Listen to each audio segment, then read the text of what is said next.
Don't be discouraged if it takes a little while to kind of navigate the tools and figure out what exactly you're looking at. It does start to come naturally, especially as you follow someone doing the same thing.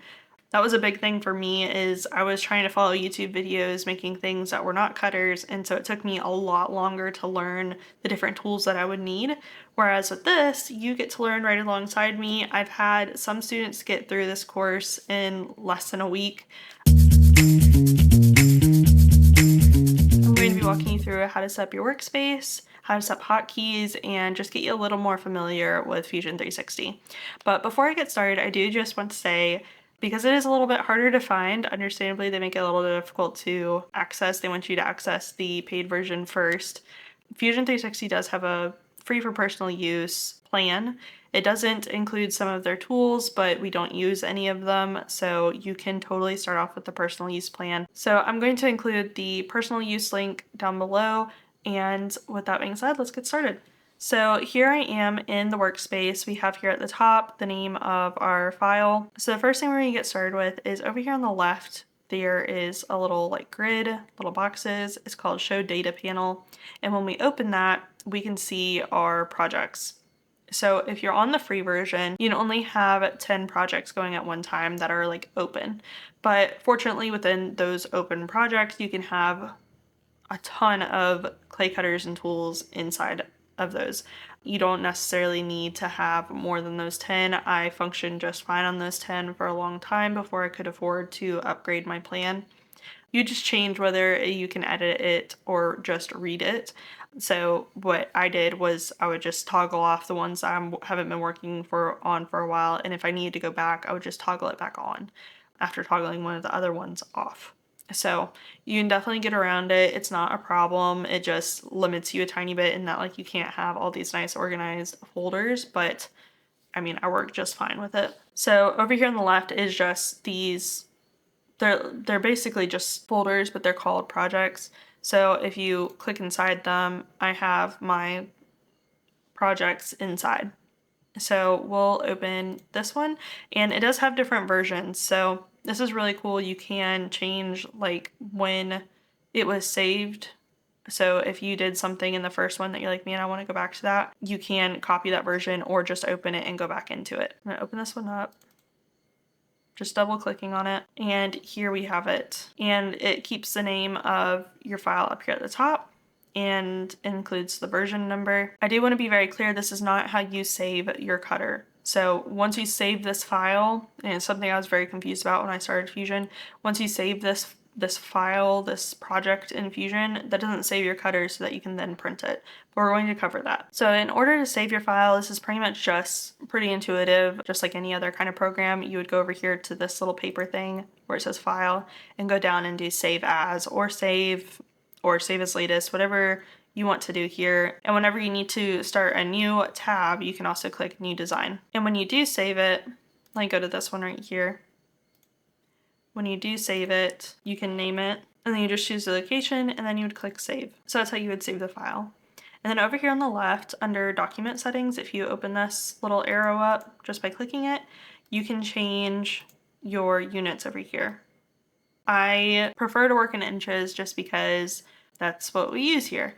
But if you were like me and you also want to use inches, this is where you would change that. But when you start with Fusion, they automatically have everything in millimeter as far as I remember from when I first installed this. But if you do need to change it, this is where you would change that, and then you can click OK. You can also, it's going to save this just in this project. So the next time I come into this design or folder, file, project, whatever you want to call it, it will save it as the unit that I want to use. But if you set it as default, it'll keep it across all of your projects until you change it again. All right, and then over here on the left, staying over here on the left under our little, it's called a browser, we have bodies and we have sketches. So the sketches are the two-dimensional. So if we had the bodies, this is the two-dimensional, which is what we use to build our three-dimensional, which is our bodies. So if we look at it, you can see that it is three-dimensional. And then we have some tools here at the bottom. The ones that I use the most are Orbit and Pan. Orbit just orbits around the point that you click on. So if I click right here in the middle and then click and like I'm just holding down while I'm clicking and then dragging so that I can orbit around the point that I'm clicking. So if I clicked over here and then orbit, it's going to orbit around that point up there. And then pan just slides around the plane. So it's more two-dimensional than the orbit, and it just moves you around that plane that you're clicking on. But if I clicked the side of my box up here at the top right, and then pan that way, again, it's just in one direction or across that plane. You can also use, I like to use the box a lot to navigate just because it really helps me orientate myself. So orient. If I'm ever feeling like lost in where I am, I can always click the home button or the top. I usually click the top. You can also use the zoom tools here, so you can create a zoom window where you click that and then drag across the space that you want to zoom into, and it will help you zoom into that space really well. And you can zoom in and out by scrolling, or you can use the zoom tool, which you just click and drag up or down. I will say that I'm used to it now, but the zoom tool is typically inverted. So if you want to zoom in, you would have to scroll towards yourself. And then if you want to zoom out, you would have to scroll away from yourself. If you want to change either of those, you would go to Preferences here at the top right. And then just on the main general preferences, controlling general user interface behavior, just right here, reverse zoom direction is where you would change that. And they have a lot of different things in here that you can toggle on or off. And the next thing I recommend changing is going to design and not clicking on anything underneath it, but actually clicking on design. And then here where it says auto hide sketch on feature creation, it should be toggled on when you look at this. I would toggle that off. And what that does is when you create your sketch and then you extrude something from it, the sketch disappears for some reason. Well, not for some reason, it's toggled on here, obviously. But I don't know why they thought that was a good thing to add in there, but it is a default setting that can be kind of, it's just a tiny annoyance, but I do recommend turning it off because then you don't have to deal with it. And then you just click apply. The thing about Fusion is that they have like main menus that open up more menus, that open up more menus, and it can get really confusing. I didn't realize for a long time that there was a menu here. So when you click this, they have a whole other section of things that you can get into. But for example, the one that you'll see most often is when you create a sketch. So when you click create a sketch and then select a plane, there's a whole different menu that pops up here that you didn't see before. So, and then underneath those, you have even more menus, and then under those, you can have even more menus, and it can get a little overwhelming. But there's only so many tools that we use, and we'll go into them more, of course, across the course.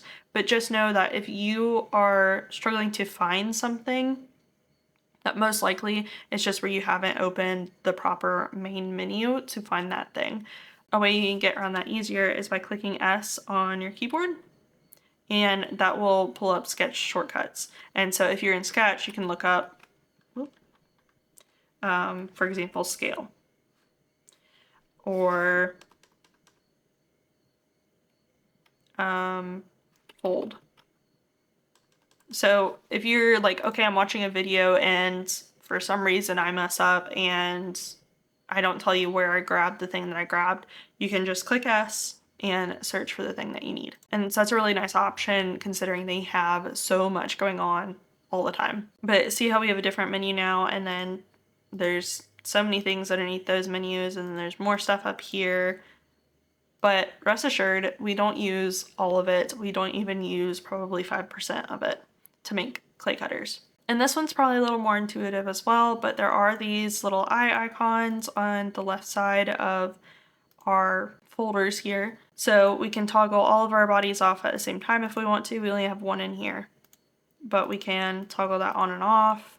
And that doesn't get rid of it, it just makes it so it's not visible at the time. If you have a whole bunch in a certain folder, you can just use the arrow to close it or to hide those options so you don't see them right here. That doesn't actually hide those elements. It just hides it from being visible over here on the left side so that you're not overwhelmed by a long list of things being open. All right, and last thing we're gonna go over is setting up a hotkey.